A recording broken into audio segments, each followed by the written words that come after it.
نحمده ونصلي ونسلم على رسوله النبي الأمين الكريم الرؤوف الرحيم. أما بعد فأعوذ بالله من الشيطان الرجيم. بسم الله الرحمن الرحيم. قال الله تبارك وتعالى في القرآن المجيد: حتى إذا بلغ أشده وبلغ 40 سنة صدق الله مولانا العظيم وصدق رسوله النبي الكريم. مولاي صل وسلم دائما أبدا على حبيبك خير الخلق كلهم. اللهم صل على سيدنا ومولانا محمد وعلى آلہ وصحبہ وبارک وسلم. قابل سات عزت و تکریم علماء ذی وقار، حاضرین و سامعین، قائدین و وابستگان تحریک منہاج القرآن، اہلیان منڈی بہاؤدین، شرکائے دروس عرفان القرآن، اللہ جل مجدہ کا شکر ہے جس کی توفیق سے تحریک منہاج القرآن منڈی بہاؤدین اور اس کے فورمز کے زیر انتظام 5 روزہ دروس عرفان القرآن کی آج آخری نشست میں شرکت کی سعادت نصیب ہو رہی ہے. میری دعا ہے رب کائنات ہم سب کو انوار قرآن اور توجہات صاحب قرآن سے مالا مال فرمائے.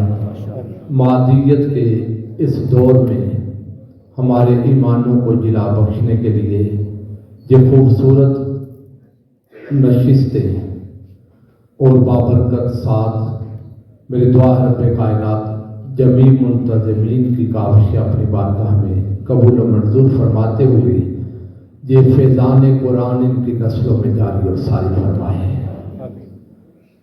خواتین و حضرات، آج کی ہماری یہ نشست بڑی اہمیت کی حامل ہے اور تقاضا کرتی ہے کہ بڑی توجہ کے ساتھ سماعت کیا جائے. اور موضوع گفتگو ہے آج کی نوجوان نسل دین سے دور کیوں. گفتگو کے ابتدائی حصہ میں ہم قرآن مجید سے، احادیث مبارکہ سے یہ سمجھنے کی کوشش کریں گے کہ وہ کون سے جوان ہیں جن کے کرداروں سے اللہ اور رسول محبت کرتے ہیں.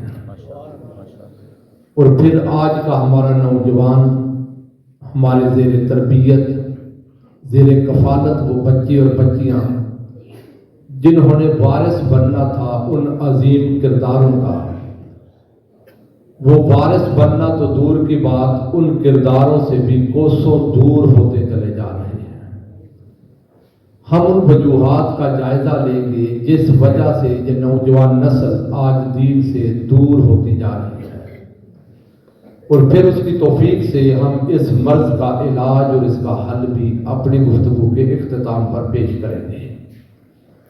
میں نے سرنامہ کلام میں قرآن مجید کی سورہ الاحقاف اس کی آیہ مبارکہ کا کچھ حصہ تلاوت کرنے کا شرف حاصل کیا. باری تعالیٰ نے ارشاد فرمایا حتی اذا بلغ اشدہ،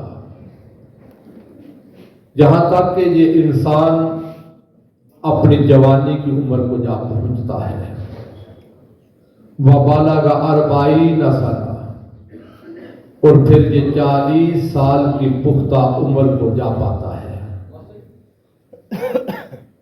اب جانتے ہیں کہ انسان کے اس دنیا میں پیدا ہونے سے اس کی زندگی کا آغاز نہیں ہوتا، بلکہ وہ اس دنیا میں آنے سے پہلے بھی بطور انسان کسی جہان میں کسی شکل میں موجود تھا. جس طرح دنیا میں آنے سے سفر زندگی کا آغاز نہیں ہوتا، اسی طرح دنیا سے جاتے ہوئے انسانی زندگی کا سفر ختم نہیں ہوتا، بلکہ برزخی سفر کا آغاز ہوتا ہے۔ اس دنیا میں جب انسان اپنے ماں کے بطن سے اس دنیا میں آتا ہے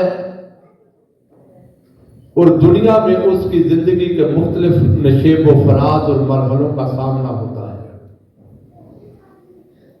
کسی زمانے کو حضرت انسان کے لیے طفلی زمانہ، طفولیت کا زمانہ، بچپنے کا زمانہ کہا جاتا ہے۔ پھر وہ لڑکپن کی طرف بڑھتا ہے،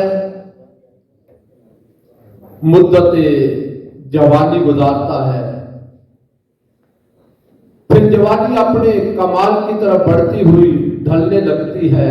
ادھیڑ عمری، ضعیف العمری اور بڑھاپے کا سامنا کرتا ہوا انسان اس دنیا فانی سے بقا کے سفر کی طرف روانہ ہو جاتا ہے۔ رب کائنات نے اس مقام پر انسانی زندگی کے بہت سارے مراحل میں سے کسی کا ذکر نہیں کیا، نہ اس کے بچپنے کا ذکر کیا، نہ اس کے بڑھاپے کا ذکر کیا۔ اس مقام پر ذکر کیا ہے تو انسان کی جوانی کا کیا ہے،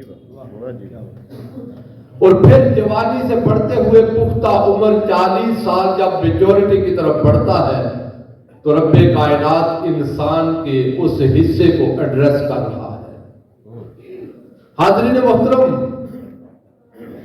رب کائنات جب اپنی شان کے لائق کسی بھی انسان کی زندگی کے مرحلے کو ایڈریس کرتا ہے تو وہاں مقصود حضرت انسان کو ایک دعوت فکر ہوتی ہے۔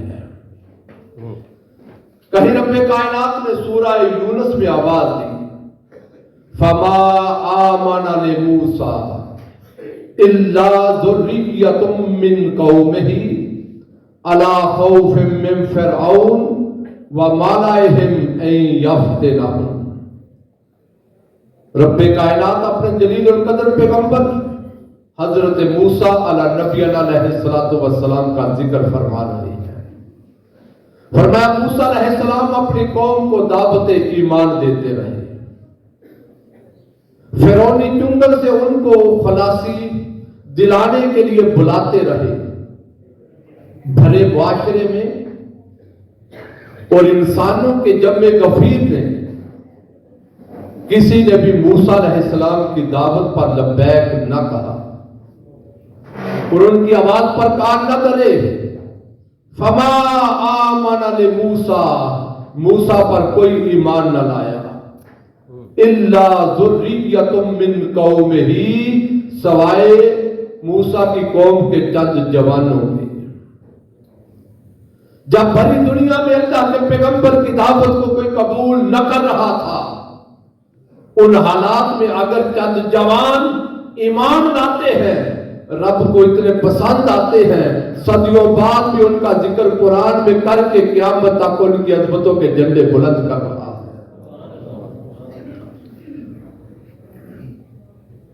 ایک لمحہ ہے یہاں توجہ چاہتے ہوئے جملہ دینا چاہتا ہوں۔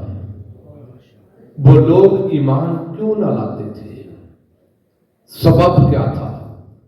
فرمایا الا خوف من فرعون، لوگ فرعون سے ڈرتے تھے۔ فرعون کے مظالم، اس کے ظلم، اس کے ستم، ان کو دیکھ کر لوگ لرز جاتے تھے۔ کیا ایک ہی فرعون تھا؟ فرمایا وملئہم، وہ ایک فرعون نہیں تھا بلکہ اس کے بہت سارے حواری، علاقائی وڈیرے، سردار اور مختلف روپ میں کئی چھوٹے چھوٹے فرعون بھی بستے تھے۔ لوگ ڈرتے تھے ان سے، ان یفتنہم، کہ کہیں وہ لوگوں کو مصیبتوں میں نہ ڈال دیں۔ ایمان لانے کی وجہ سے ان کے اوپر مصیبتوں کے پہاڑ نہ گرا دیے جائیں۔ جب پورا معاشرہ اور قوم فرعونی مظالم اور ظلم کے سامنے ڈرتے ہوئے خاموش ہو کر گھر بیٹھ گئی اور رب کے پیغمبر موسیٰ کی دعوت کو قبول نہ کیا، ایسے حالات میں اگر جرت کا مظاہرہ کر کے فرعونی ظلم کے سامنے سینہ سپر میں ہوتا ہے تو وہ اس زمانے کے کچھ جوان تھے۔ اس کا مطلب یہ ہے کہ دعوت حق کو قبول کرنا اور ظالم کے سامنے سینہ سپر ہونا، یہ عمر کے بقیہ حصوں کی نسبت جوانی میں کام آسان ہوتا ہے۔ اور اگر جوانی میں اس دعوت کو قبول کر کے ڈٹ جائے تو ایسے جوان کائنات کے رب کو بڑے پسند ہوتے ہیں۔ عزیزان محترم، پھر سورہ الکہف، عام طور پہ ہمارے ہاں خواتین و حضرات اس کی تلاوت کرتے ہیں جمعہ کے دن، اور آج پھر جمعہ ہے۔ وہ کون تھے صحابہ کہف؟ باری تعالیٰ نے ارشاد فرمایا انہم فتیۃ آمنوا بربہم، وہ کہف والے، غار والے، وہ چند جوان تھے جو اپنے رب پر ایمان لائے تھے، اپنے ایمان کی سلامتی کے لیے، اپنے ایمان کی بقا کے لیے، ایمان کے تحفظ کے لیے وہ علاقہ چھوڑ کر نکلتے ہیں۔ ان کی استقامت دیکھ کر رب نے فرمایا وَزِدْنَاهُمْ هُدًى، ہم نے ان کے لیے نور ہدایت کے دروازے کشادہ کر دیے۔ جو جوان مردوں میں ہو یا عورتوں میں، جو جوان اپنی جوانی میں دعوت حق کو قبول کر کے ایمان کی حفاظت کے لیے اللہ کے حضور کھڑا ہو جائے، رب کائنات کی رحمت اسے اپنی آغوش میں لیتی ہے۔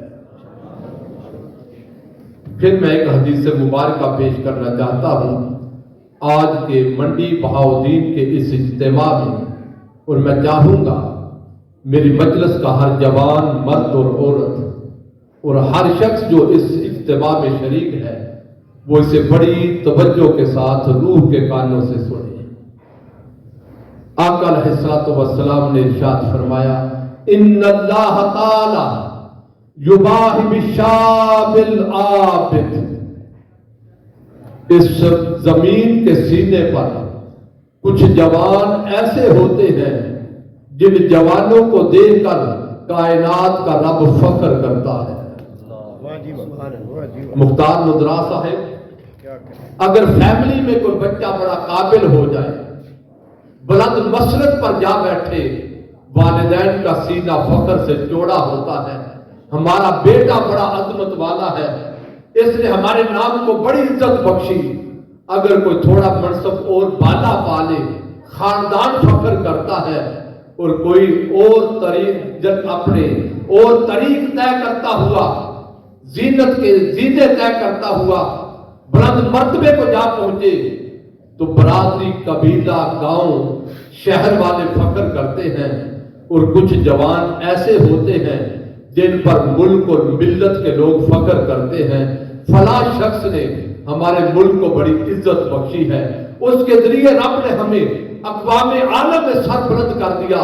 میرے عزیزوں، ذرا ایک لمحے کے لیے گریبان میں جان کر تو دیکھو، کسی جوان پر، بیٹے پر، بیٹی پر ماں باپ فخر کرتے ہیں، کسی پر برادری، قبیلہ فخر کرتا ہے، کسی پر گاؤں والے، شہر والے فخر کرتے ہیں، کسی پر ملک اور قوم والے فخر کرتے ہیں، اور ایک جوان وہ بھی ہوتا ہے جس پر کائنات کا رب فخر کرتا ہے۔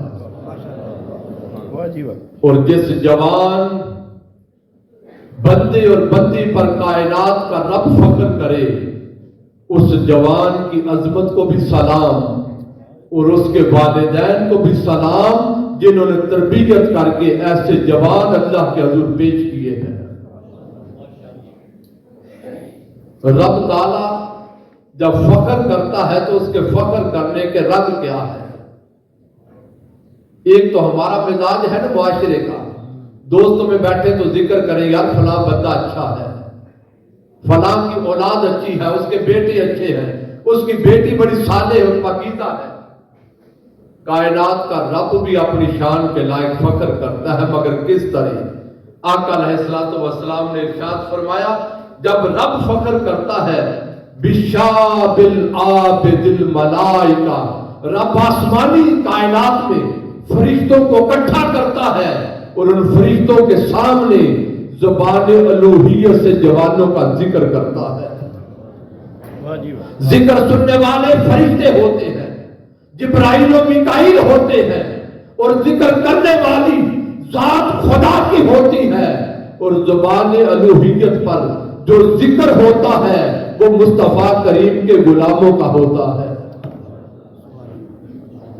یقول آقا علیہ السلام نے فرمایا، پھر رب الفرشتوں سے کہتا ہے، کہتا انظروا الی عبدی، اے میرے فرشتوں، منڈی بہاؤدین کی زمین پر میرا ایک بندہ بستا ہے، اس بندے کو دیکھو، تارا کا شہوتہ من اجلی، اس نے میرا حیا کرتے ہوئے اپنی نفسانی خواہشات کو لگام ڈال دی، کنٹرول کر لیا.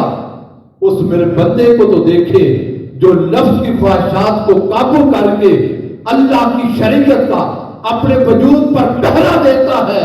رب فرشتوں کے سامنے اس جوان کا ذکر کرتا ہے. حاضرین محترم، پھر میرے آقا علیہ الصلوۃ والسلام نے ارشاد فرمایا ان اللہ تعالی یحب الشاب التائب. فرمایا کچھ جوان ایسے ہوتے ہیں کائنات کا رب ان جوانوں سے محبت کرتا ہے. میرے بھائیوں، میری بہنوں، میرے اور آپ کے لجپال رسول کا فرمان عالی شان ہے. اسے اپنے دلوں کی تختیوں پر محفوظ کر لیں. فرمایا کچھ جوان ایسے ہوتے ہیں جن سے کائنات کا رب محبت کرتا ہے. آج رمضان المبارک کی یہ بہاریں ہیں.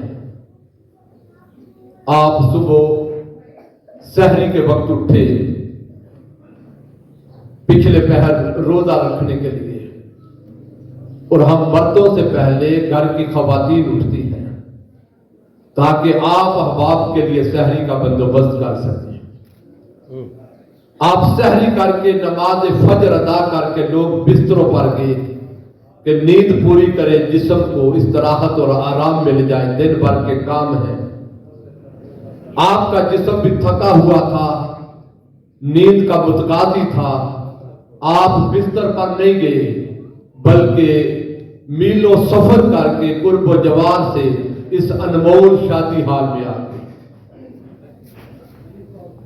کوئی پوچھے بابا آرام کا وقت تھا، آرام کر لیتے، تو بڑا سادہ سے سادہ انسان بھی جواب دے گا مجھے رب سے محبت ہے، اس کا ذکر سننے کے لیے چلا آیا. جہاں سے فارغ ہوں گے اپنے دن بھر کی مصروفیات، دفتری اوقات، سکول کالج، ذمہ دارہ، دکانداری، خواتین گھریلو امور سر انجام دے گی، اور دن بھر کے تھکے ہارے اذان ہوگی ظہر کی تو مصلی کی طرف بڑھیں گے. اپنا کام چھوڑ کر مصلی کی طرف، مسجد کی طرف آئے، پوچھا جائے کیوں تو جواب آئے گا اللہ سے محبت ہے، اس کو راضی کرنا چاہتے ہیں. سارا دن بھوک اور پیاس سے گزرے، شام افطار کا وقت ہوا، افطار کیا، جسم نڈال ہے، آرام چاہتا ہے. آپ بستر پر نہیں جاتے، نماز تراویح کے لیے مسجد میں چلے آئے، اور آپ کا جسم اس مشقت سے چور ہونے لگا. کسی نے پوچھا حضرت کیوں تکلیف میں پڑے ہو، آرام کر لیتے؟ جواب آیا اپنے مولا سے محبت ہے. شرط تغرب، روزہ ہو یا نماز، زکات ہو یا صدقات، خدمت خلق ہو یا حسن اخلاق، ہر بندہ اللہ کی رضا کے لیے مارا مارا پھرتا ہے کہ مجھ سے کائنات کا رب راضی ہو جائے. میں مولا سے محبت کرتا ہوں. اس رب سے پوچھو مولا، ہر بندہ تجھ سے محبت کرتا ہے، کوئی خوش نصیب ایسا بھی تو ہوگا جس سے تو محبت کرتا ہو. فرمایا ہاں ہاں، جو جوانی میں میرے حضور توبہ کر لے اس بندے سے میں رب محبت کرتا ہوں۔ خدا کے لیے میری مجلس کے جوانوں اپنی جوانیاں پاکیزہ کر لو، میری بہنوں اپنی عصمتوں پر پہرا دو، اور یاد رکھ لینا یہ زندگی کسی سے وفا نہیں کرتی، ہر کوئی گیا، رہنا ہم نے بھی نہیں، ہر کوئی جائے گا۔ کل قبر کی پہلی رات جس نبی کا کلمہ پڑھتے ہو اس سے ملاقات ہونی ہے، ایسا کردار لے کر جاؤ، قبر میں جاؤ تو رحمت مصطفیٰ سینے سے لگائے میرا غلام آ گیا، رب کے حضور حاضر ہونا ہے۔ تحریک منہاج القرآن اس کے گزرے دور میں یہ دروس قرآن کر کے روز ایک شکادر بنا کر روز ایک نئے موضوع کے ساتھ تمہیں دعوت فکر دیتی ہے، تمہارے دلوں کے کانوں پر دستک دیتی ہے۔ خدا کے بندو اپنے رب کی طرف پلٹ آؤ، رسول کے غلاموں اپنے نبی کی سیرت کی طرف پلٹ آؤ، حضور کا کلمہ پڑھنے والوں قرآن کی طرف پلٹ آؤ۔ 5 دن آپ اس مولا کی محبت میں آتے رہے۔ کل ہماری یہ نشست آج ختم ہو جائے گی، منڈی کل ہمارا درس نہیں ہوگا، منڈی کے پڑوس اور بغل میں پھالیا کی سرزمین پر کردار اولیاء کا وارث، اس زمانے کا فرید، مجدد صدی کا بیٹا ڈاکٹر حسن محی الدین آ رہا ہے، جن کی مجلس بھی باعث برکت ہے، جن کا سننا اور دیکھنا بھی باعث برکت ہے۔ میں آپ کو دعوت دے رہا ہوں، ہمارے یہاں سے قافلے روانہ ہوں گے، جنجوا صاحب بیٹھے ہیں، ندرا صاحب بیٹھے ہیں، وسیم ہمایوں صاحب ہمارے قائدین ہیں، بے ملی کی بہنیں ہیں، ان سے رابطہ کریں، اس مجلس میں اپنے باطن کو منور کرنے کا سما پیدا کریں۔ عزیزان محترم، آئیے بڑی قابل توجہ حدیث مبارکہ پیش کرنے لگا۔ آقا علیہ السلام نے فرمایا قیامت کا دن ہوگا جنجوا صاحب، یہ چمکتا سورج ہمارے سروں کے قریب آ کر آگ کے شعلے اگل رہا ہوگا، اس لمحے جب سورج سوانیدے پر آگ کے شعلے برسا رہا ہوگا، انسانی جسم اس حدت کو برداشت نہیں کر سکے گا، پگھلتا جائے گا، ہر انسان تڑپے گا۔ آج سورج کے تپش کے درمیان کوئی پردہ آ جائے، میں اس کی حدت سے بچ سکوں، کوئی سایہ مل جائے، یا رسول اللہ صلی اللہ علیہ وسلم قیامت کی اس گھڑی میں کوئی سایہ نصیب ہوگا؟ فرمایا نہیں، اس دن کوئی سایہ نہیں، ہر انسان تڑپ رہا ہوگا، اس دن سایہ ملے گا تو کائنات کے رب کے عرش کا سایہ ہوگا، عرش الہیہ کا سایہ۔ یا رسول اللہ صلی اللہ علیہ وسلم وہ کون خوش نصیب ہے جسے رب کائنات کے عرش کا سایہ ملے گا؟ فرمایا وہ 7 قسم کے لوگ ہوں گے۔ آقا کون؟ فرمایا ان میں ایک وہ جوان ہوگا جس نے جوانی اللہ کی عبادت میں گزاری ہوگی۔ اگر چاہتے ہو قیامت کے دن رب کائنات کے عرش کا سایہ مل جائے، رحمت الہیہ کا سایہ مل جائے، کملی مصطفیٰ کا سایہ مل جائے، نالین مصطفیٰ کا سایہ مل جائے، اس دن سایہ اسی کو ملے گا جو آج اللہ کے حضور سچی توبہ کر لے گا، آج زندگی کے لمحات اللہ کی عبادت میں گزارے۔ میرے عزیزوں، ایک یہ جوان جس پر کائنات کا رب فخر کرے، جس رب کائنات قیامت کے دن عرش کا سایہ دے، جو موسیٰ کی قوم میں سے ایمان لائے، رب اتنا پسند کرے، قرآن ان کا ذکر بنا دے۔ اور ایک آج ہمارے معاشرے کا جوان، ہمارے بھائی اور بہنیں، ہماری اولادیں جنہوں نے ان کرداروں کا وارث بننا تھا، وہ وارث تو بڑی اور دور کی بات، وہ تو شریعت خدا اور رسول سے دور ہو گئے۔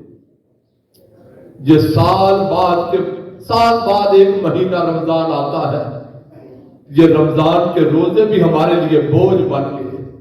کیا زمانہ تھا، مسلمانوں کے روزے آتے تو کافر لوگ اپنی اولادوں سے کہتے مسلمانوں کے روزے ہیں، بازاروں میں کھانا پینا نہ، ان کا حیا کرنا۔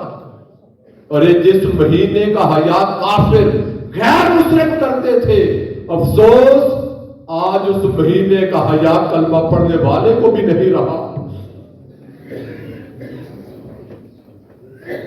اشفاق احمد نے ایک بڑی خوبصورت یہاں بات نقل کی ہے، صاحب زاویہ، آج کی نوجوان نسل ان سے شناسا ہے۔ وہ اشفاق کہتے ہیں میں بیرون ملک تھا کسی جاب کے سلسلے میں، تو رمضان کا مہینہ آیا، میں نے روزے رکھنے شروع کیے۔ میری کولیگ ایک غیر مسلم خاتون تھی، اس کافرہ خاتون نے پوچھا اشفاق صاحب ان دنوں میں آپ کھاتے پیتے نہیں، کیا وجہ ہے؟ میں نے بتایا کہ بھئی ہمارا رمضان ہے، روزے ہوتے ہیں، ہم روزوں میں کھاتے پیتے نہیں۔ اس بات کو ذرا توجہ سے سنیے گا، ایک پیغام کا جملہ ہے۔ کہا رمضان روزہ ہے، ہم اللہ کو راضی کرتے ہیں، کھاتے پیتے نہیں۔ اس نے پوچھا اشفاق صاحب کیا آپ کا رمضان اور روزہ صرف کھانے پینے سے روکتا ہے؟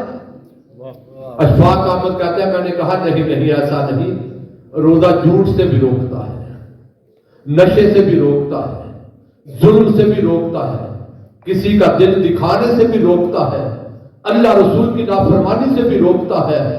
اس خاتون نے ٹھنڈی آہ بھری، کہنے لگے اشفاق صاحب آپ تو خوش قسمت لوگ ہو جن کو صرف ایک مہینہ یہ کام کرنے ہوتے ہیں، ہم کافروں کو تو پورا سال کرنا پڑتے ہیں۔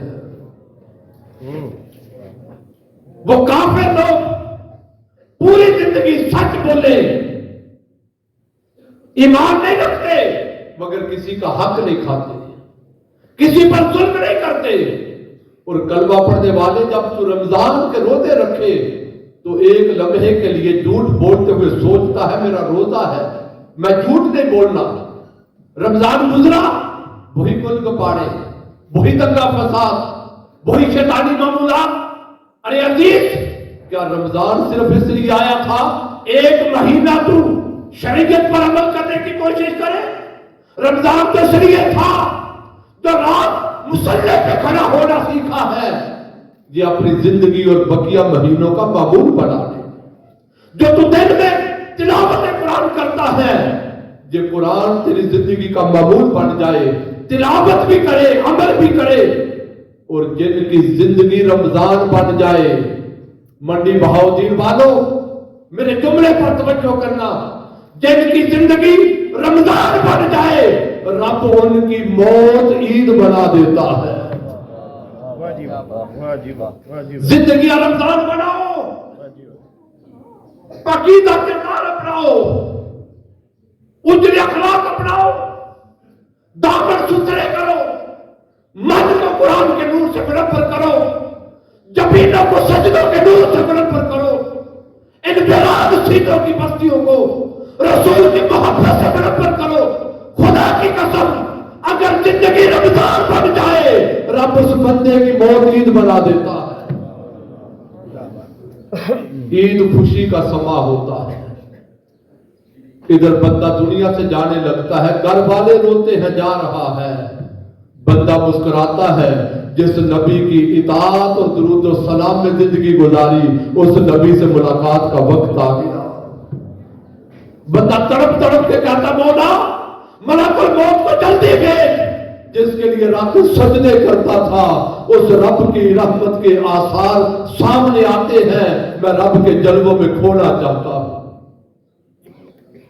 میرے عزیز، ایک وہ جوان تھا جن کا ذکر قرآن اور حدیث میں ہے، اور ایک ہمارے معاشرے کا جوان جو اپنے اکابرین اور ان سے دور ہوتا جا رہا ہے۔ کیا وجہ ہے؟ آج کا جوان رمضان کے روزے بھی نہیں رکھتا، منشیات اور نشے زندگی کا معمول بنتے جا رہے ہیں، جھوٹ اور سچ کی تمیز نہیں رہی، حلال اور حرام میں فرق نہیں کرتا، دنیا پرستی اور دنیا کے لیے مارا مارا پھرتا ہے، خدا اور رسول کو بھولتا جا رہا ہے۔ اس کی وجہ کیا ہے؟ اس کے اسباب بہت سارے ہوں گے، اور ہر بندہ اپنے مزاج اور مینٹل اپروچ کے مطابق اس پر ڈسکشن کر سکتا ہے۔ ان اسباب میں سے ایک بڑا سبب اولاد کا دین سے دور ہونا، ایک بڑا سبب خود ہم والدین ہیں۔ میری بات پہ توجہ ہے؟ آج بگڑتی ہوئی اولادیں، دین سے دور جاتی اولادیں، روتے ہوئے والدین کی اولاد نافرمان ہو گئی، اولاد کی نافرمانی، اللہ رسول سے دوری، اس کا ایک بڑا سبب والدین ہے۔ آپ پوچھیں کیسے؟ آقا علیہ الصلوۃ والسلام نے ارشاد فرمایا کل مولود یولد علی الفطرہ، ہر پیدا ہونے والا بچہ فطرت پر پیدا ہوتا ہے، فطرت اسلام ہے، فطرت سلیمہ پر پیدا ہوتا ہے۔ فابواہ یحودانہ او ینصرانہ او یمجسانہ، پیدا ہونے والا بچہ تو فطرت پر ہوتا ہے، یہ اس کے والدین ہوتے ہیں جو اسے یہودی بنا دیتے ہیں، نصرانی بنا دیتے ہیں، مجوسی بنا دیتے ہیں۔ اگر نیچے آ جائیں تو اللہ رسول سے دور فاسق اور فاجر بنا دیتے ہیں۔ کیسے؟ بچہ پاکیزہ تھا، اس نے جب آنکھ شعور کی کھولی تو والدین کو دیکھا، والدین کی زندگیوں میں سچ نظر نہیں آیا تو اولاد سچ کیسے بولے؟ والدین دنیا میں جھوٹی عزت کی خاطر حلال حرام میں تمیز نہیں کرتے، لگژری لائف کے لیے مارے مارے پھرے اور لوگوں کا مال غصب کرے، اولاد حلال کھانے کے لیے تیار کیسے ہوگی؟ والدین مصلی چھوڑ چکے، اولاد مصلی کی طرف کیسے آئے؟ والدین زندگیوں میں تلاوت قرآن نہیں رہی، اولاد تلاوت قرآن کہاں سے سیکھے؟ اور والدین سے بھی بڑھ کر، باپ سے بھی بڑھ کر اس کی ذمہ دار ماں ہوتی ہے۔ آج کی اس مجلس میں بیٹھی ہوئی میری بہنیں، منہاج القرآن میں ملیک کی میری بہنیں، میری بیٹیاں، میری مائیں توجہ کریں، باخدا اولاد کے بگڑنے کا سبب جہاں والدین ہیں وہاں باپ سے بڑھ کر ماں ہے۔ ہم نے ایک حدیث تو یاد رکھی، الجنت تحت اقدام الامہات، اولاد نافرمان ہو جائے، گستاخ ہو جائے، بے باک ہو جائے، بولنے لگ جائے، تو دکان کرنے لگ جائے، ہم اولاد کو ڈراتے ہیں اللہ سے ڈر۔ تو نے رسول کی حدیث نہیں سنی جنت ماں کے قدموں کے نیچے ہے؟ ارے یہ ایک پہلو ہے، جنت ماں کے قدموں کے نیچے ہے، یعنی ماں کی خدمت کر، ماں کو راضی کر، والدین کو خوش کر، رب تجھے جنت دے گا، یہ ایک پہلو ہے۔ اس کا دوسرا پہلو ہے ماں اولاد کی تربیت ایسی کر اولاد دوزخ میں جا نہ سکے۔ ہم خدمت تو لینا چاہتے ہیں مگر اچھی تربیت کر کے ان کو جنت میں بھیجنا نہیں چاہتے۔ اور میں معذرت کے ساتھ اس مجلس کے مردوں سے بھی مخاطب ہوں، ہماری ترجیح ہی نہیں کہ ہماری اولاد کی تربیت اچھی ہو۔ اگر ہماری ترجیح ہوتی کہ اولاد کی تربیت اچھی ہو تو جب ہم بیٹے کی شادی کرنے چلے تھے تو پتا تھا اس کی آنے والی بیوی کی آغوش میں اولاد نے تربیت پانی ہے، ہم اس کا انتخاب کرتے ہوئے دین کو ترجیح دیتے ہیں۔ ہم نے ہر پیمانے پہ پرکھا، بہو ڈھونڈنے چلے، بے خوبصورت ہونی چاہیے، اچھے گھرانے سے ہونی چاہیے، بڑے قبیلے سے ہونی چاہیے، لائق بہت ہونی چاہیے، جہیز کیا دیں گے؟ بیٹی آئے گی تو لے کے کیا آئے گی؟ آقا علیہ السلام نے فرمایا لوگ عورت سے 3 وجہ سے شادی کرتے ہیں، ایک اس کے حسن و جمال کی وجہ سے، دوسری اس کی جائیداد کی وجہ سے، اور تیسرا اس کے دین کی وجہ سے۔ فرمایا میرا کلمہ پڑھنے والوں تم حسن اور جمال اور جائیداد ہی نہ دیکھنا بلکہ عورت کا دین بھی دیکھنا۔ اگر ہمیں تربیت ترجیح ہوتی تو ہم دیکھتے جسے گھر لا رہے ہیں بہو بنا کر، اس کا دین سے تعلق کیسا ہے؟ اس کے من میں اللہ رسول کی محبت اور اطاعت کا نور کیسا ہے؟ ہم نے دین کو ترجیح نہ دی، گھر لے آئے جائیداد کی خاطر، بیٹی کو پراپرٹی کی خاطر۔ اب اس آغوش میں جب بچہ پلنے لگا، اس ماں کے پاس دین تو ہے نہیں، کردار تو ہے نہیں، تربیت تو ہے نہیں، تمہیں جائیداد چاہیے تھی، جائیداد مل گئی، اب اولادیں بگڑنے لگی، اب روتے کیوں ہو؟ تم نے خود ہی تو فصل بیجی تھی۔ غریب کی بیٹی صاحب تقویٰ ہو، صاحب کردار ہو، پاکیزہ ہو، اللہ رسول کی حیا والی ہو، کوئی اس کا رشتہ پوچھنے نہیں جاتا، اس کے دروازے پر دستک نہیں دیتے، اس کے پاس سفید ہو جاتے ہیں، صرف اس لیے کہ غریب ہے، جہیز نہیں دے سکتے، کوٹھیاں نہیں دے سکتے، گاڑیاں نہیں دے سکتے۔ ہم نے دین کو ترجیح ہی نہیں دی۔ فرمایا ہما جنتوں کا والنار کا، یہ والدین تیری جنت بھی ہے، تیری دوزخ بھی ہے۔ اگر والدین تربیت اچھی کرے، اولاد کا مستقبل اچھا ہو جاتا ہے۔ رب کائنات نے پھر آواز دی، یا ایھا الذین آمنوا قوا انفسکم واہلیکم نارا، ایمان والو خود کو بھی دوزخ سے بچاؤ اور اپنی اولادوں کو بھی بچاؤ، اپنے گھر والوں کو بھی بچاؤ۔ کیا تربیت تھی میرے رسول کی؟ کا شان اقدس سے میرا نبی چلتا، نماز ادا کرنے مسجد نبوی، میرا نبی مسجد نبوی نہیں جاتا تھا، پہلے دروازہ سیدہ پہ آتا تھا، آواز دیتا صلاۃ یا اہل البیت، میرے گھر والوں بیٹی فاطمہ وقت نماز ہو گیا، سیدہ جلدی سے شہزادے تیار کر کے روانہ کرتے۔ جب بچپن میں میرے نبی نے حسنین کریمین کو سجدے سکھا دیے، اللہ کے حضور جھکنا سکھا دیا، مصلی پہ کھڑا ہونا سکھا دیا، قرآن کی تلاوت سکھا دی۔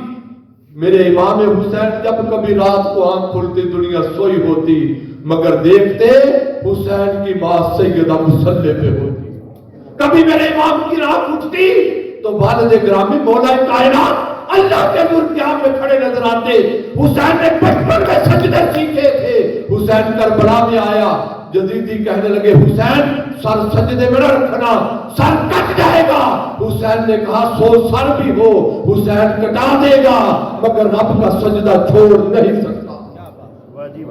کیا بات ہے، میرے امام نے جو سجدے ماں سے سیکھے تھے، جو سجدے بابا سے سیکھے تھے، جو سجدے نانا سے سیکھے تھے، وہ جوانوں، آج جوانوں سے گلا کیا کرنا؟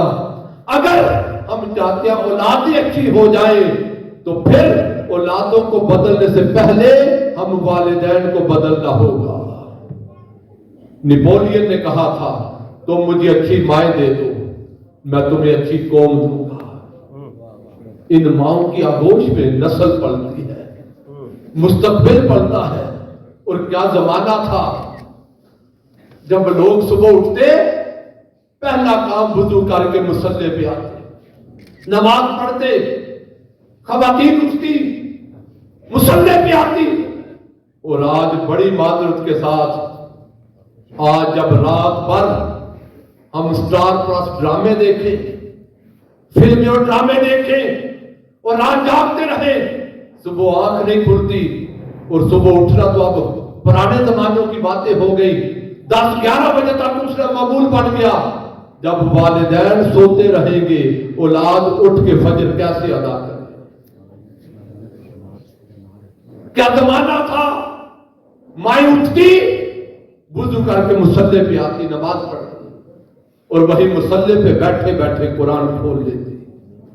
بچہ بچی چھوٹا ہوتا، ماں اسے سینے سے لگاتی، آغوش میں لیتی، فیڈیں کرواتی، دودھ پلاتی، اور مصلی پہ بیٹھ کے اس چھوٹے معصوم بچے کو اپنی گود میں قرآن کی لوری سناتی، قرآن کی لوری دیتی بچے کو، درود کی لوری، اور درود اس کی گھٹی میں جاتا۔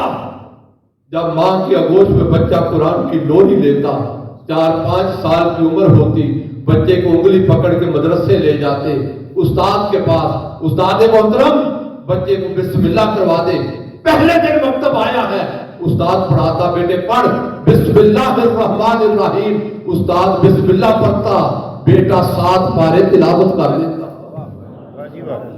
استاد پوچھتا بیٹے پہلے دن مدرسے آئے ہو، قرآن کہاں سے سیکھا؟ استاد سے عرض کرتا بچہ حضور مدرسے تو پہلے دن آیا ہوں، جو 7-10 پارے ماں کی آغوش میں سیکھ آیا۔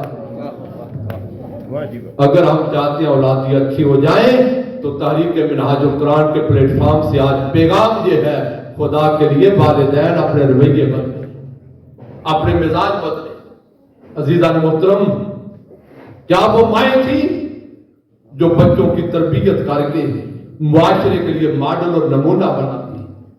جس سیدہ خدیجہ الکبریٰ تھی رضی اللہ تعالیٰ عنہا، کل ان کا یوم وصال گزرا، انہوں نے تربیت کی، بیٹی فاطمہ الزہرا کے روپ میں ظاہر ہوتی ہے۔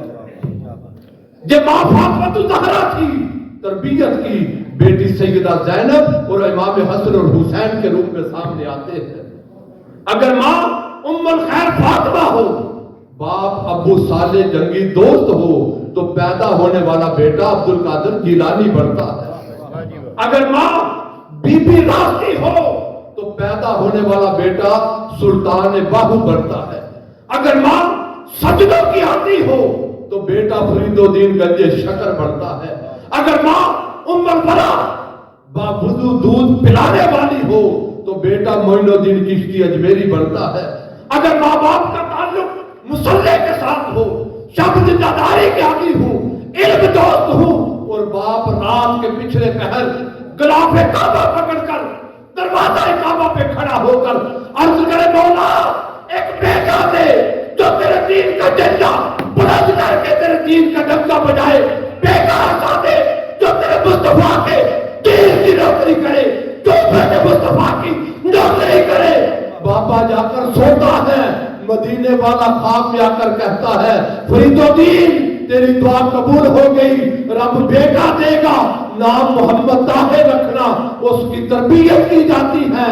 تو آج کے زمانے میں وہ اس صدی کا مجدد طاہر القادری نظر آتا۔ یہ والدین ہیں جو اولادوں کی تربیت کرتے ہیں۔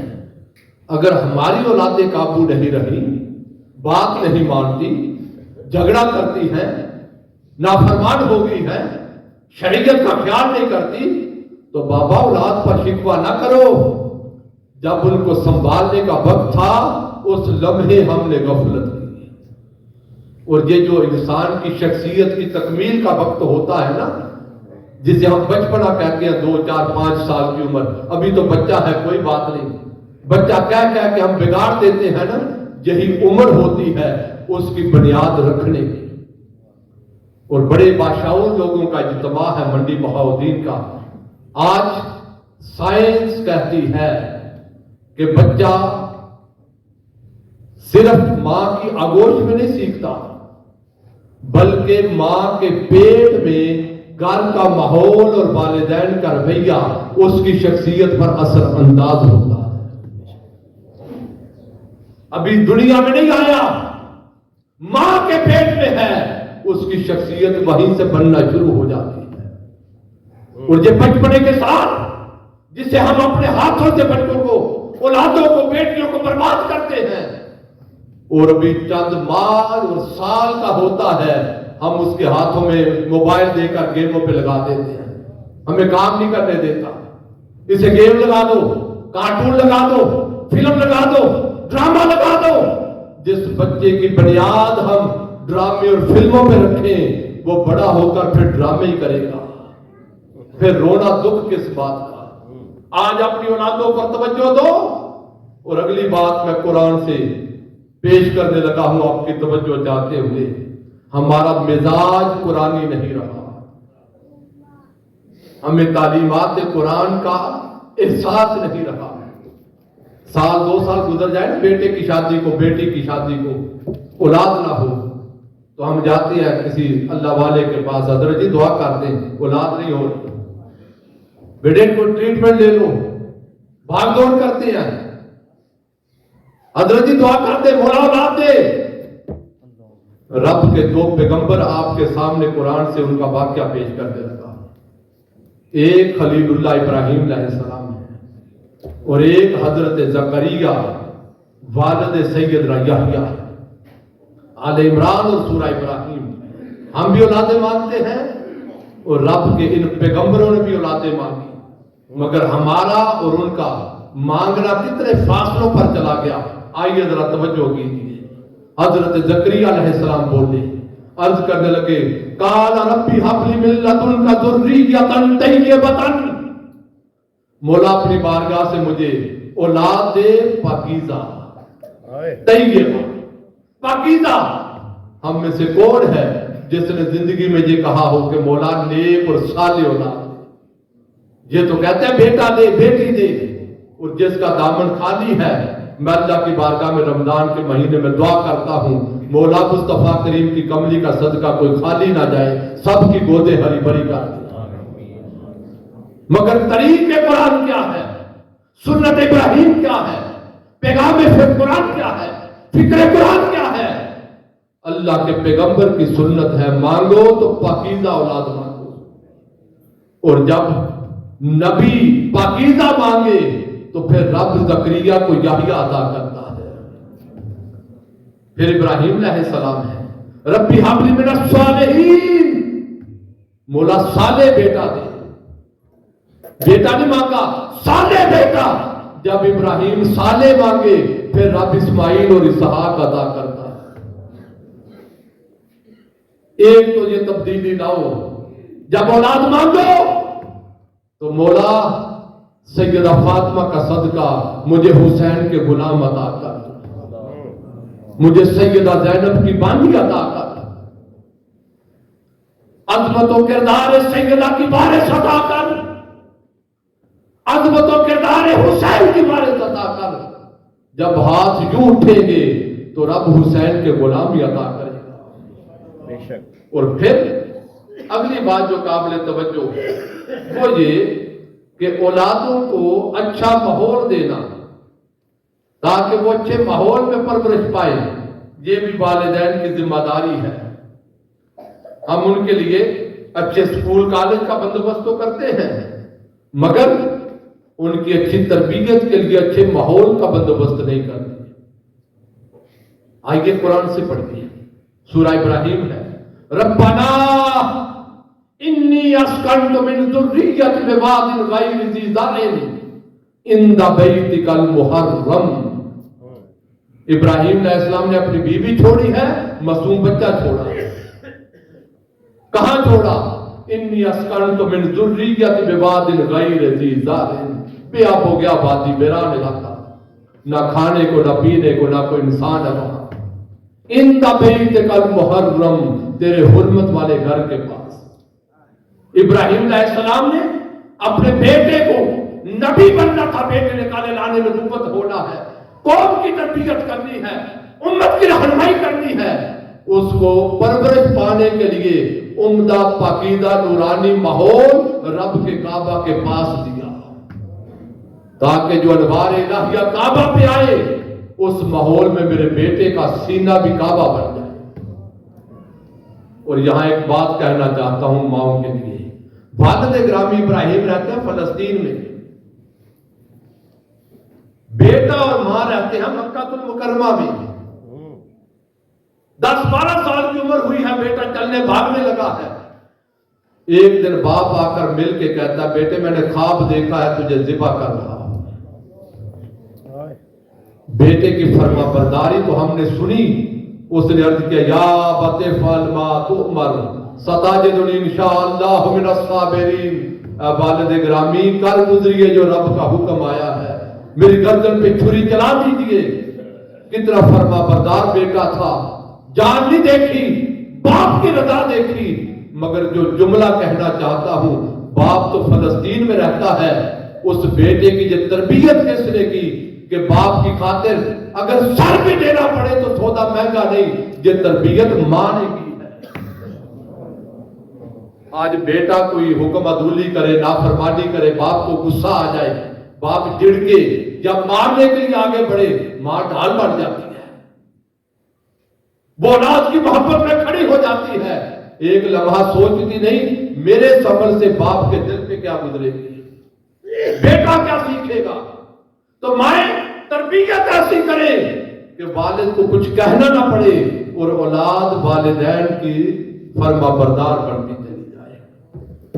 عرض کیا ربنا لیقیم الصلاۃ، تاکہ یہ نماز قائم کرنے والے بن جائیں۔ فاجعل افئدۃ من الناس تہوی الیہم، اب مخلوق کے دل ان کی طرف موڑ دے۔ وارزقہم من الثمرات، اپنے رزق کے دروازے ان کے لیے کشادہ کر دے۔ اسماعیل فرما بردار ہو، ماں اجلے کردار والی ہو، باپ اللہ کے دین کے لیے قدم اٹھاتا ہو اور ہجرت کر کے اولاد کو چھوڑ دے اور پھر اللہ کے حضور ہاتھ اٹھا دے تو رب برکت اتنی دیتا ہے جس سرزمین پر دیکھنے کو پھل اور درخت نہیں ملتے تھے، آج بھی اس مکہ میں چلے جاؤ، ہزاروں سال گزر گئے، روئے زمین کا ہر پھل اور رزق تمہیں مکہ میں مل جائے گا۔ عزیزان محترم، آقا علیہ الصلوۃ والسلام نے ارشاد فرمایا اجبوا اولادکم علی ثلاث خصال، میرا کلمہ پڑھنے والوں اپنی اولادوں کو 3 چیزیں سکھاؤ۔ یہ کہنا تو بڑا آسان ہے، جو ہو نہ عشق مصطفیٰ زندگی فضول ہے۔ یہ دعویٰ محبت رسول ہمارے صرف کال زبان کے رہ گئے، زندگیوں میں حال میں حضور کی محبت نہیں رہی۔ حضور نے فرمایا 3 چیزیں سکھاؤ۔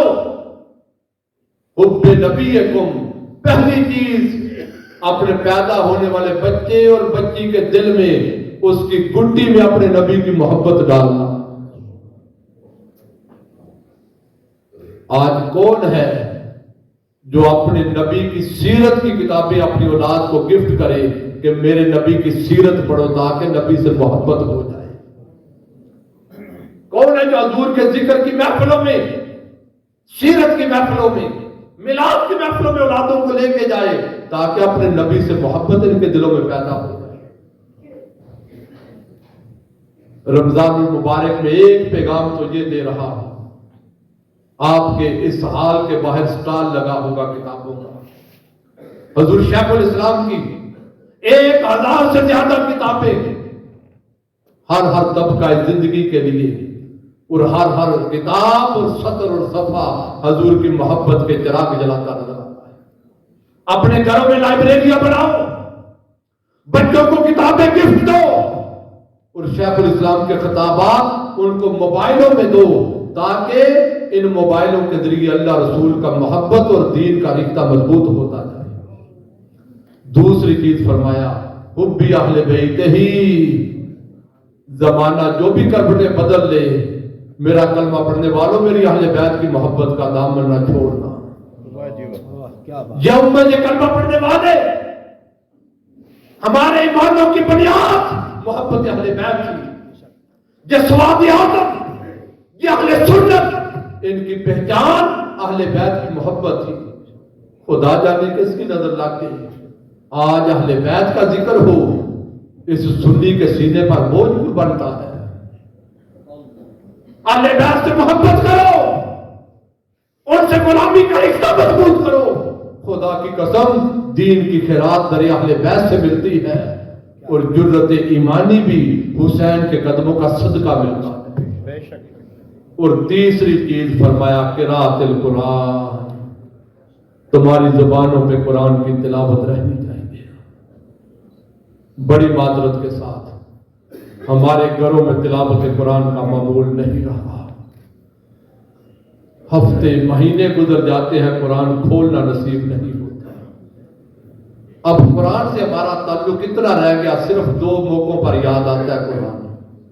ایک جب بیٹی کو رخصت کرنا ہو قرآن کا سایہ کر دیا، اور دوسرا عدالت میں، کچہری میں، پنچایت میں جھوٹی سچی قسم کھانے کا وقت آئے تو قرآن لے آؤ۔ باقی تو قرآن ہماری زندگیوں سے نکلتا گیا، خال لوگ رہ گئے جو تلاوت کرتے ہیں، اور ان میں سے کوئی بچا ہے جو عمل کرتا ہے، ورنہ تو صرف قرآن سے اتنا تعلق رہ گیا، کبھی من آیا تو ثواب کی خاطر پڑھ لی 4 سطریں۔ ہمیں تو یہ بھی نہیں پتا اجمی لوگ ہیں جو پڑھ رہے ہیں قرآن کہتا کیا ہے. اس قرآن کو سمجھو لوگوں، اس قرآن پر عمل کرو. یہ قرآن میرے آقا نے فرمایا یہ جو اپنا حق لینے کے لیے تم جھگڑتے ہو نا، یہ جھگڑا تو کچھ بھی نہیں. جھگڑا دیکھنا ہو قیامت کے دن قرآن اور خدا کا دیکھنا. جب قاری قرآن آئے گا، حافظ قرآن آئے گا، قرآن پر عمل کرنے والے آئیں گے، درس قرآن میں آنے والے آئیں گے، اور لوگوں کو قرآن کا پیغام دینے والے آئیں گے، پیغام پہنچانے والے آئیں گے. اپنے کسی عمل کی وجہ سے دوزخ میں جائیں گے، قرآن اللہ کے حضور کھڑا ہو جائے گا، کہے گا مولا یہ درس قرآن میں آتا تھا آرام چھوڑ کے، میں اسے دوزخ نہیں جانے دوں گا. یہ لوگوں کو قرآن کی طرف بناتا تھا، یہ قرآن پر عمل کرتا تھا، یہ قرآن کی تلاوت کرتا تھا، اس کے سینے میں قرآن کا نور ہے، میں اسے دوزخ میں نہیں جانے دوں گا. قرآن اسی کی شفاعت کرے گا نا جو آج قرآن سے تعلق جوڑے گا. اس صدی کا یہ بڑا شاہکار سلیس ترجمہ ہے عرفان القرآن. اسے اپنے گھروں میں رکھو، اپنی اولادوں کو پڑھاؤ تاکہ قرآن پڑھ کے سمجھ آئے قرآن کہہ کیا رہا ہے. عزیزان محترم، اب یہ بچہ گھر میں تربیت لے کر گھر کے انسٹیٹیوشن میں پڑھ کے اب 4 5 3 سال کی عمر ہوئی، ہم انگلی پکڑا کر اسے سکول چھوڑنے چلے تاکہ بچہ اب تعلیم کے زیور سے مزین ہو جائے. اس نے زندگی گزارنی ہے. ہم بچے کو تعلیمی ادارے میں لے کر آئے اور تعلیم کا مقصد پتہ کیا تھا؟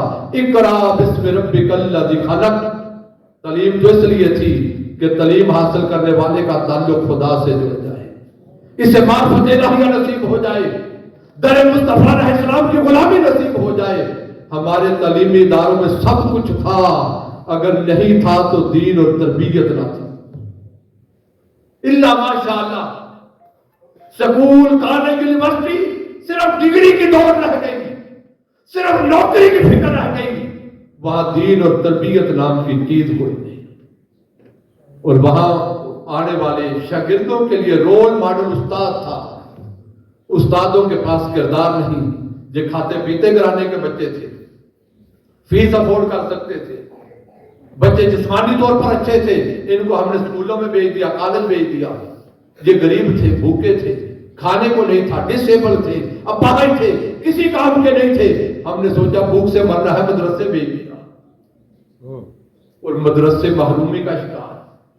مدرسے آیا بچہ، نہ گورنمنٹ نے توجہ دی، نہ معاشرے کے اہل ثروت نے. مدرسے میں آیا اور استاد قاری صاحب نے پہلے دن ہی بچے کے سر پہ برتن رکھے، محلے سے کھانا مانگ کے لایا. جو گلی گلی گھر گھر جا کر کھانا مانگے وہ بڑا ہو کر کسی کی نظر میں نظر ڈال کر دین کی بات کیسے کرے گا؟ صحیح بات. جو صدقہ و خیرات کے لیے لوگوں کے دروازوں پہ جائے وہ آج جرأت ایمانی کے ساتھ دین کا جھنڈا کیسے بلند کرے؟ اقبال نے جب منظر دیکھا تو تڑپ اٹھا، کہنے لگا گلا تو گونٹ دیا اہل مدرسہ نے دینا، آئے کہاں سے صدا لا الہ الا اللہ. اور مدرسوں کا حال یہ، نہ تعلیم، نہ تربیت، نہ شعور، نہ زندگی کا ڈر. اور مدرسے میں دین کی تعلیم نظر نہیں آتی، مدرسہ صرف مسلک کی پہچان رہ گیا. وہاں صرف یہ سکھایا جاتا ہے شلوار اوپر کرنی ہے، نیچے کرنی ہے، داڑھی اتنی کرنی ہے، اتنی کرنی ہے، پگڑی اتنی باندھنی ہے. وہاں سب کچھ ہے، دین نہیں ہے، صرف مسلک کی تعلیم ہے. وہاں یہ سکھایا جاتا ہے تو نے دوسرے مسلک والوں کو پھنسانا کیسے، مناظرہ کیسے کرنا، اپنی بات کیسے بنوانی ہے، دوسرے کو شکست کیسے دینی ہے. وہاں تحمل نہیں سکھایا، برداشت نہیں سکھایا، رواداری نہیں سکھائی، کلمے کا حیا نہیں سکھایا، امت کی درد نہیں دی اور اتحاد کی بات نہیں دی. بتاؤ آج جو ان ماحول میں تنگ نظری میں اور تنگ ظرفی میں پڑے گا وہ بڑا ہو کر ممبر پہ بیٹھ کے آپ کو دین کیا سکھائے گا؟ وہ دین کا نمبردار نہیں، وہ دین کا دشمن کا کردار ادا کرے گا. آپ کے زمانے کے تقاضے بدلے، آپ کی ضرورتیں بدلی، ہر 20-30 سال بعد آپ نے رنگ ڈھنگ بدلا، ڈریسنگ آف لائف بدلی. 250 سال گزر گئے، مدرسے کا نصاب نہیں بدلا. اسکولوں کالجوں کا حال بھی یہی ہے. ہمارے پچھلے بھی مسٹر جبس پڑھتے تھے, ہم نے وہی پڑھا, شاید آج کی نسل بھی وہی پڑھتی. اور برائے نام ہم نے ترجمہ قرآن داخل کر دیا, سیرت کا ایک آدھ چیپٹر داخل کر دیا. درس نظامی میں سیرت ہی نہیں ہے جس نبی کا کردار پڑھتا ہے. 250 سال سے نصاب ہی نہیں بدلا.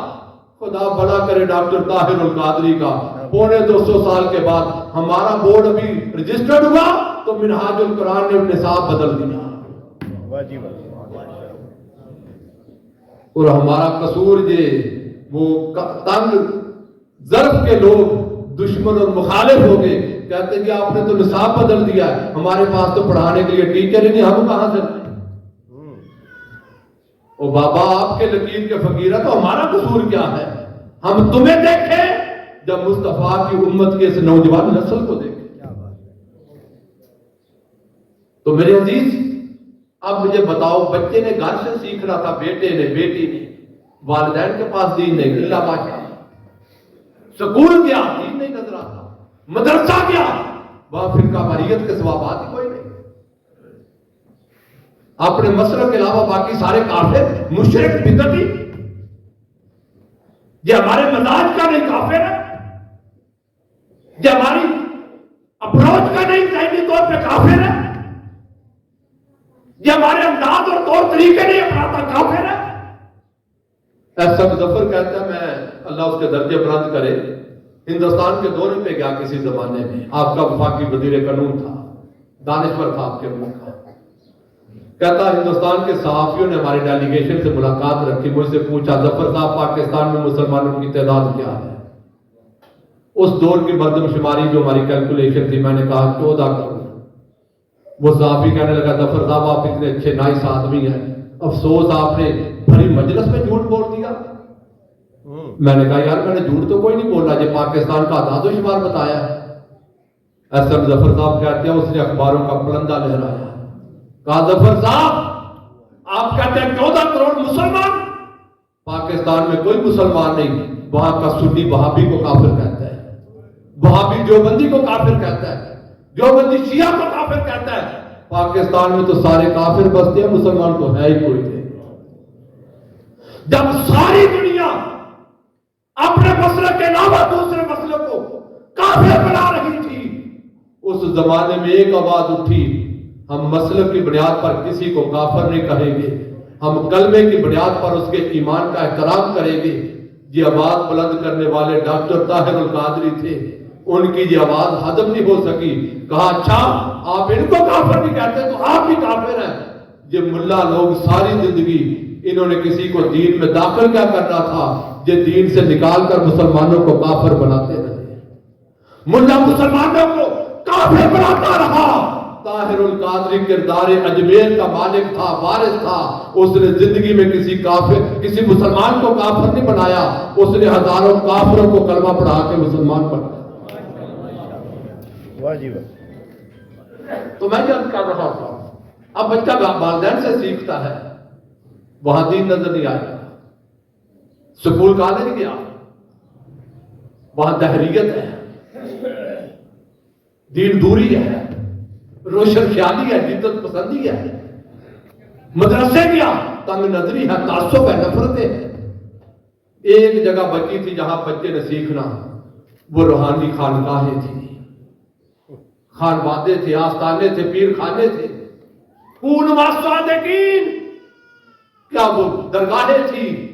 کبھی اس درگاہ کے ممبر پہ دیکھتے تو عبد القادر جیلانی بیٹھا نظر آتا, کبھی آستانے کو دیکھتے خواجہ خواجگان معین الدین نظر آتے, کبھی جو نظر پڑتی فرید الدین گنجے شکر نظر آتا, کبھی جو نظر پڑتی نا آستانے پہ تاجدار گولڑا مہر علی نظر آتا, کہیں زندہ پیر کمکور نظر آتے, کہیں محدث علی پور نظر آتے.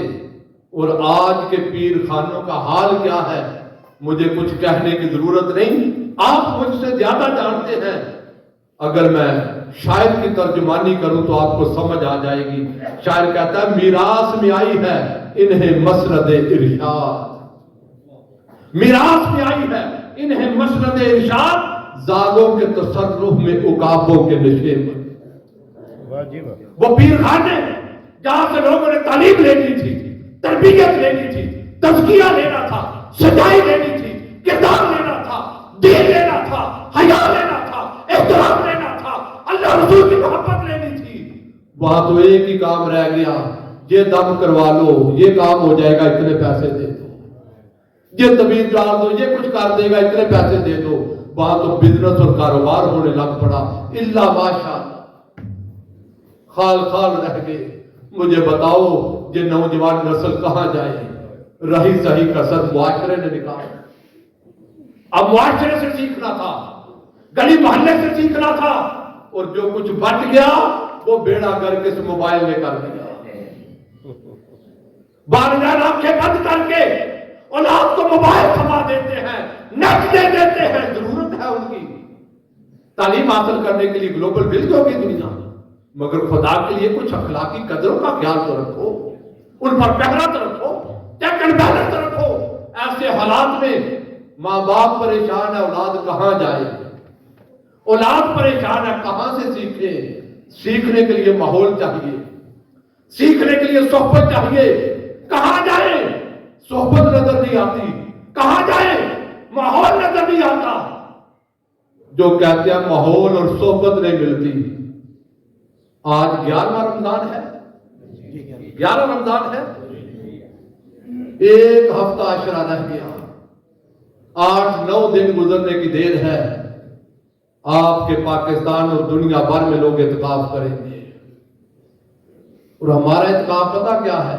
گھر سے اٹھے مسجد چلے گئے، منہ پہ کپڑا لپیٹ لیا، سارا دن بیٹھ کے یا گپے ہانکی یا نماز کے ساتھ کوئی تلاوت کر لی۔ بابا اعتکاف صرف منہ لپیٹ کر گھر والوں سے الگ ہونے کا نام نہیں، اعتکاف تو 10 دن رب کی چوکھٹ پر اس کا دین سیکھنا تھا، علوم قرآن سیکھنے تھے، معارف قرآنیہ سیکھنے تھے، اللہ رسول کی محبت سیکھنی تھی، اللہ رسول کی محبت کے چراغ جلانے تھے۔ کہاں سے لیں گے سب کچھ؟ جو کہتا ہے مجھے میسر نہیں، میں اسے دعوت دیتا ہوں، منہاج القرآن کی دھرتی پر شہر اعتکاف سجتا ہے، جہاں راتیں اللہ کی عبادت میں، آہوداری میں، شب زندہ داری میں، گڑگڑانے میں، آنکھوں کو بدو کرا کے، من کو اجلا اور ستھرا کر کے قرآنی نور سے بڑے پر کیا جاتا ہے، اللہ رسول کی محبت میں درپر سکھایا جاتا ہے۔ دن بھر دین کی تعلیم دے کر، قرآن کی تعلیم دے کر، کورسز کروا کر، تعلیمی جال کے ذریعے آنے والے لوگوں کو دین کا مبلغ، دین کا داعی، دین کی فہم دے کر ایسا تیار کیا جاتا ہے 10 دن دین سیکھتا ہے اور گھر آ کر لوگوں کو سکھانے والا بن جاتا ہے۔ بڑے لوگ ہوں گے جن کو میں جانتا ہوں، منڈی بہاؤدین سے نمائندگی کرتے ہوئے شہر اعتکاف میں ایک پورا قافلہ نظر آتا ہے۔ وہ جو نہیں گئے ان سے مخاطب ہوں، آج اس درس قرآن کی نشست میں میری دعوت ہے، ایک بار رابطہ کریں۔ ہمارے محترم صدر منڈی بہاؤدین سیف اللہ طارڑ صاحب، وسیم ہمایوں صاحب، مختار بدرا صاحب، قائدین بیٹھے ہیں، ان سے رابطہ کریں، اپنی رجسٹریشن کروائیں۔ اور جو کہتا ہے اولاد کی تربیت چاہتا ہوں، موقع میسر نہیں، یہ 10 دن قربانی دی، آئے اس شہر اعتکاف میں، دیکھے تو صحیح صحبت ہوتی کیا ہے، دیکھو تو صحیح عالم بابل کہتے کسے ہیں، دیکھے تو صحیح کہ بات تیر بن کے دل میں اتر کر دل کو اجلا کیسے کرتی ہے۔ جو کہتا دل پتھر ہو گیا، اسے آنکھوں کے برسنے کی اور صابن کی جڑی کسے کہتے ہیں۔ اگر یہ منظر دیکھنا چاہو تو شہر اعتکاف آؤ۔ اور جو کہتا ہے مصروفیت ہے، مجبور ہوں، ٹائم نہیں، اسے میں کہتا ہوں میرے شیخ کے خطابات اپنے گھروں میں سننے کا معمول بناؤ۔ 7000 سے زیادہ ٹاپکس پر خطابات، اگر ہم آج سے ایک خطاب 1 گھنٹہ سننا شروع کریں تو 40 سال لگ جائیں، طاہر القادری کے خطاب مکمل نہیں ہو سکیں گے۔ وہ طاہر القادری زندگی ہم بھی گزارتے ہیں، آپ بھی گزارتے ہیں، سارے گزارتے ہیں، ہم ساری زندگی گھر کے چولہے جلانے کے فکر مند۔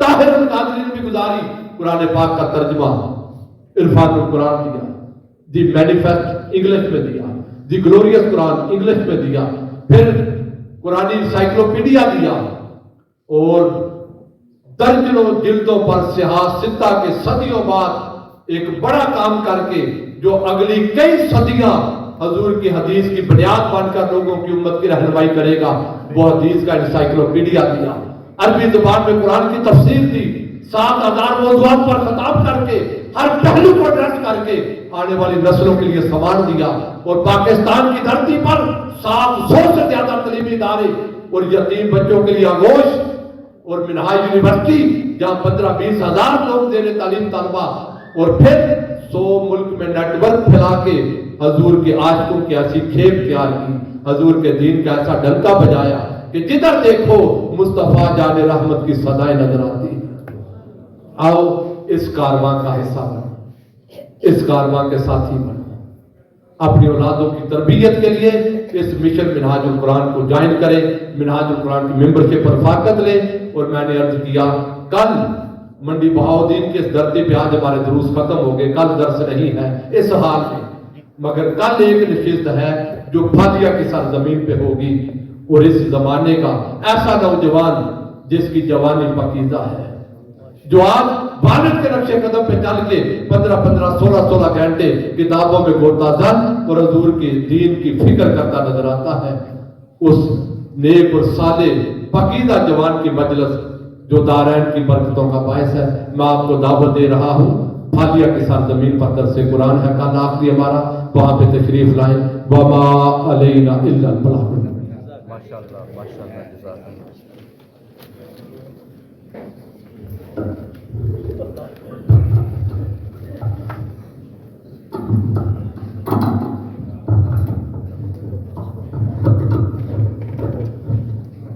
انشاءاللہ دعا ہوگی ابھی اس سے قبل